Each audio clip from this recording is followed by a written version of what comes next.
Hello दोस्तों, स्वागत है आपका हमारे YouTube चैनल पर जिसका नाम है थर्ड क्लास चॉइस। आज हम आपके लिए लेकर आए हैं एक नई कहानी। अगर आपको कहानी पसंद आए तो वीडियो को लाइक और चैनल को सब्सक्राइब ज़रूर करें। तो चलिए कहानी शुरू करते हैं। पुराने ज़माने में एक जादूगर अपने जादू की कला दिखा कर बहुत फेमस होता जा रहा था।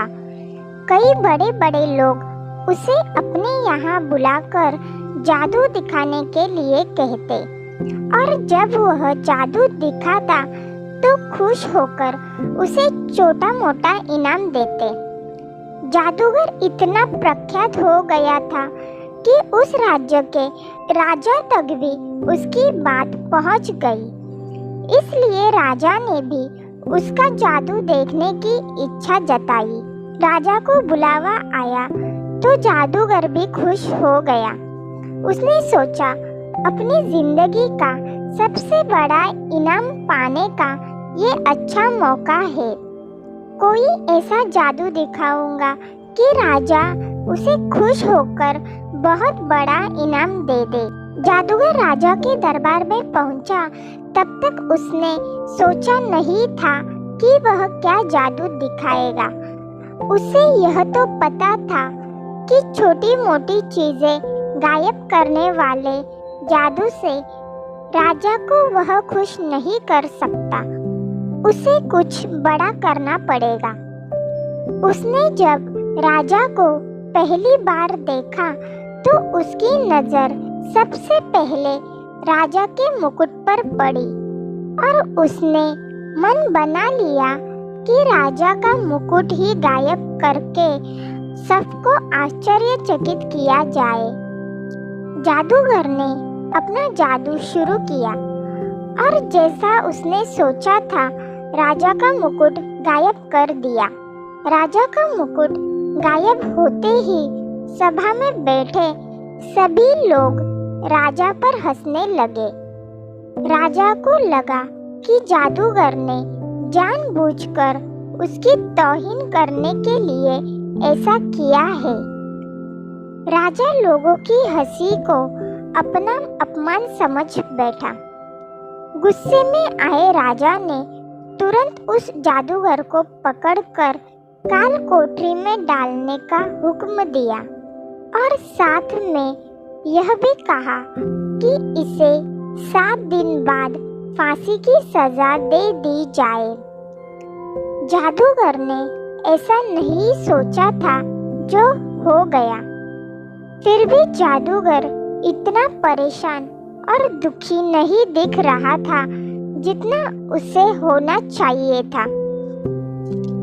जादूगर की पत्नी को जब इस बात की खबर लगी तो वह दौड़ी दौड़ी जादूगर को मिलने के लिए काल कोठरी में आई। वह अपने पति को इस तरह मुसीबत में फंसे देखकर रोए जा रही थी। जादूगर ने उसे समझाया कि चिंता मत करो और खुश रहो। पत्नी को लगा कि मौत की सजा सुनकर जादूगर को सदमा लगा होगा, इसलिए ऐसी बहकी बहकी बातें कर रहा है। पत्नी बोली, आप ऐसे समय में भी कैसे खुश रहने की बात कर सकते हो? जादूगर पत्नी से बोला, अभी से क्यों दुखी होना?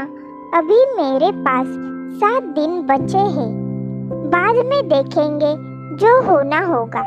जादूगर की पत्नी रोज उसे मिलने आती और जादूगर उसे खुश रहने के लिए कहता और कहता कि अभी इतने दिन बचे हैं।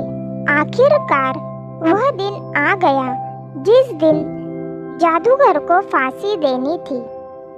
राजा भी उस दिन अपने घोड़े पर सवार होकर जादूगर को देखने के लिए आया था।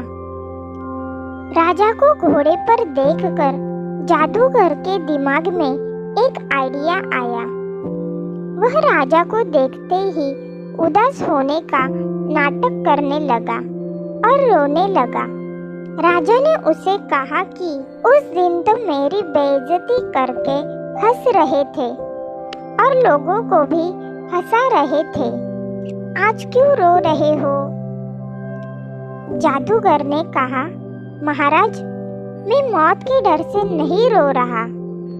मौत का क्या है, वह तो एक दिन आनी ही है। मैं इसलिए रो रहा हूँ कि मेरे इतने सालों की मेहनत, जिससे मैं अपने घोड़े को उड़ाना सिखा रहा था, सिर्फ 1 साल की वजह से बर्बाद हो जाएगी। अगर मेरे पास 1 साल होता तो मैं अपने घोड़े को उड़ाने में कामयाब हो जाता। जादूगर की बातें सुनकर राजा को लगा, अगर उड़ने वाला घोड़ा उसे मिल जाए तो वह दुनिया का सबसे सफल राजा बन जाएगा। वह उड़कर किसी भी अन्य राजा को बड़ी आसानी से युद्ध में हरा पाएगा।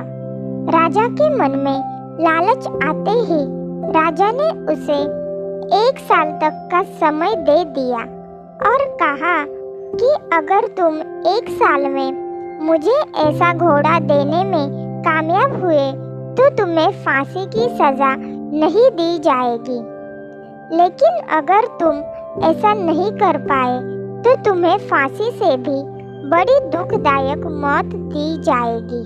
काल कोठरी से छूटने के बाद जादूगर सीधा अपने घर पहुंचा। जादूगर ने देखा कि उसका पूरा परिवार और पत्नी उसकी मौत का शौक मनाने के लिए इकट्ठा हुए हैं। जादूगर को देखकर सब आश्चर्यचकित हो गए। पत्नी, जो पहले रो रही थी, उसे देख खुश हो गई। थोड़े समय बाद सब अपने घर चले गए। जादूगर की पत्नी ने जादूगर से पूछा, राजा ने तुम्हें छोड़ कैसे दिया? जादूगर ने उस शर्त के बारे में बताया जिसमें जादूगर को एक उड़ता हुआ घोड़ा राजा को 1 साल के भीतर देना था।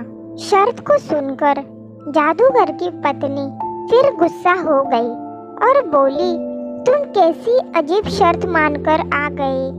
क्या तुम नहीं जानते ऐसा घोड़ा कभी संभव ही नहीं है?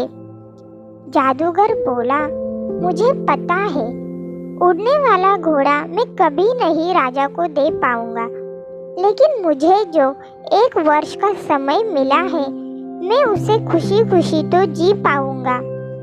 अब तुम भी चिंता छोड़ो और खुश रहो।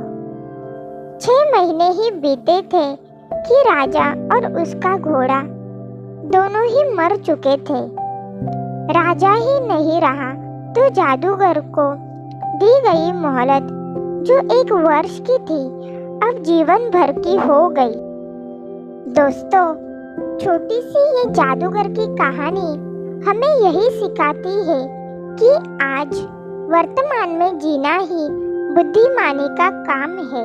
आपके पास अभी जितना समय है उसे खुशी खुशी जियो, उसका आनंद लो। कल क्या होगा उसकी चिंता मत करो।